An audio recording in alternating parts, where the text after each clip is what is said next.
নমস্কার বন্ধুরা, unique recipe চ্যানেলে আপনাদের সবাইকে স্বাগত। আজকে আমি আপনাদের জন্য তৈরি করব আপেল দিয়ে আইসক্রিম।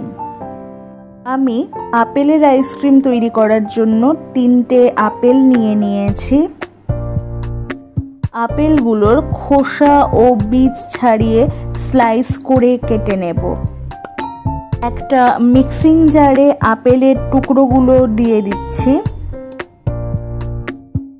1 কাপ দুধ দিয়ে দিলাম। 4 চামচ চিনি দিয়ে দিচ্ছি। 3 চামচ গুঁড়ো দুধ দিয়ে দিলাম। এই সব কিছুকে একসাথে ভালো করে ব্লেন্ড করে আইসক্রিমের মিক্সচারটা তৈরি করে নিলাম। আমি প্রত্যেকটা আইসক্রিম মোল্ডে 2-3টে করে কিশমিশ দিয়ে দেব।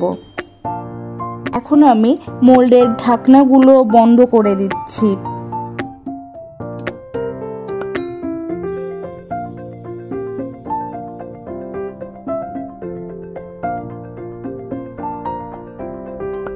এই আইসক্রিম মোল্ডটাকে 24 ঘন্টার জন্য ডিপ ফ্রিজে রেখে দেব।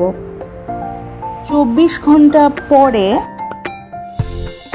আইসক্রিম মোল্ডটাকে ফ্রিজ থেকে বের করে জলে বসিয়ে মোল্ডের ঢাকনাগুলো খুলে নেব। দেখুন কতটা পারফেক্টলি তৈরি করে ফেললাম আপেলের আইসক্রিম। খুব অল্প উপকরণ দিয়ে সহজ পদ্ধতি অবলম্বন করে এই আইসক্রিমটা তৈরি করা যায়। এই আইসক্রিমটা খেতেও খুব টেস্টি। আপনারা এই আইসক্রিমটা বাড়িতে অবশ্যই একবার বানাবেন।